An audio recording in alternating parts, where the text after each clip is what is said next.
Le Cameroun ne devrait pas être une terre d'affrontement permanent, mais une terre de rencontres et de fécondation. Pourtant, depuis plus d'un demi-siècle, c'est un pays pris dans une boucle de domination et de peur. Quand la politique trahit, la musique devient la dernière voie libre. Ce sont les artistes, bien plus que les dirigeants, qui ont su dire nos douleurs, nos colères et nos espoirs. C'est à travers leurs chants que s'écrit en filigrane l'histoire mutilée de notre liberté. Anne-Marie Nzié fut la première à la chanter. En 1960, son liberté enflamme un peuple qui sort à peine du joug colonial. Sa voix devient prière nationale, symbole de renaissance.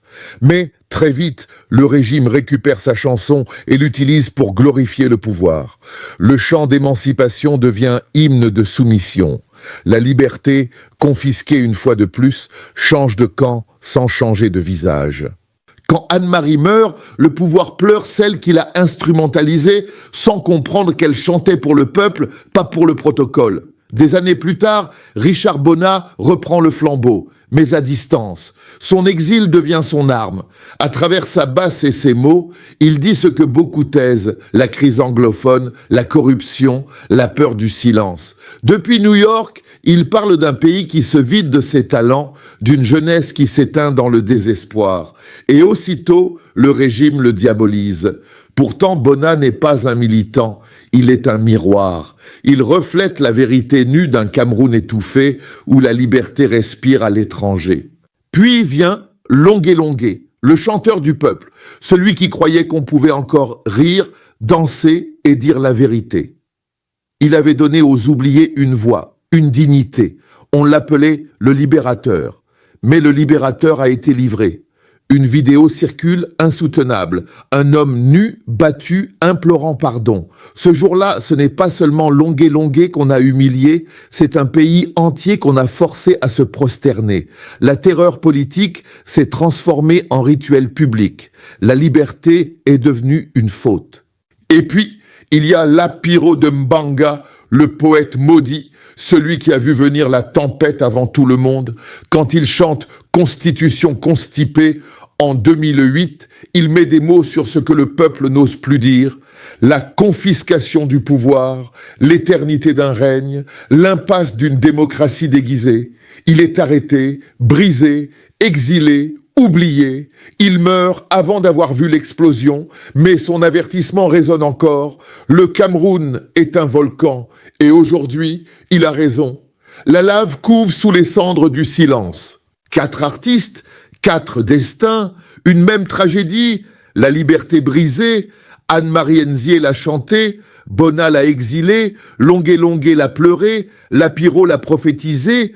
Tous ont porté, à leur manière, la flamme d'un peuple qu'on empêche de respirer. Et nous, héritiers de leur voix, que faisons-nous? Sommes-nous encore capables de chanter la liberté sans trembler? Le Cameroun ne devrait pas être un champ de ruines politiques, mais un territoire de transmission. Parce que la liberté, ici, n'est pas un mot de livre. C'est une mélodie inachevée qu'il nous appartient de reprendre avant que le silence ne la dévore à jamais. Le Cameroun est entré dans un cycle qui n'a plus rien d'électoral, mais tout d'un rituel politique. Un vieux pays qui rejoue la même pièce, mandat après mandat, acteur après acteur, dans une lente tragédie de la résignation. Paul Biya a été proclamé président pour un 8e mandat. À 92 ans, il ne gouverne plus, il survit au temps. Autour de lui, un système qui a cessé d'être un pouvoir pour devenir une nature. On ne le conteste plus, on l'intègre, on s'y adapte, on y trouve sa place ou son silence. Ce n'est plus un régime, c'est un climat. Et voilà qu'un nouveau personnage surgit, Issa Chiroma Bakary.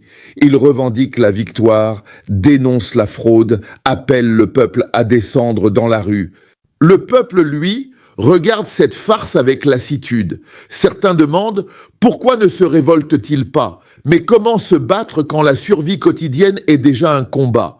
Au Cameroun, manifester, c'est perdre la recette du jour, c'est risquer le repas du soir. La pauvreté est devenue la plus grande arme du pouvoir. Elle éteint la colère avant qu'elle ne prenne feu. On a fabriqué un peuple de héros passifs, capables de souffrir dignement, de transformer la douleur en vertu. On a fait croire que la patience était une forme de courage. Dans cette pièce sans fin, Maurice Kamto, silencieux, observe. Il sait, il a déjà joué ce rôle. Il a été arrêté pour les mêmes mots, accusé pour les mêmes appels à la marche pacifique. Au Cameroun, le perdant ne reconnaît jamais le vainqueur, et le vainqueur n'essaie même plus de convaincre. La démocratie n'est qu'un mot de plus dans un dictionnaire de façade. Les élections ne tranchent rien. Elles reconduisent le même désordre, la même fatigue, le même simulacre de débat. Le pouvoir est vieux, l'opposition divisée et le peuple épuisé. Chacun joue sa partition. Les uns continuent de jurer fidélité au chef, les autres réclament la liberté à l'intérieur d'un système qu'ils ont eux-mêmes bâti.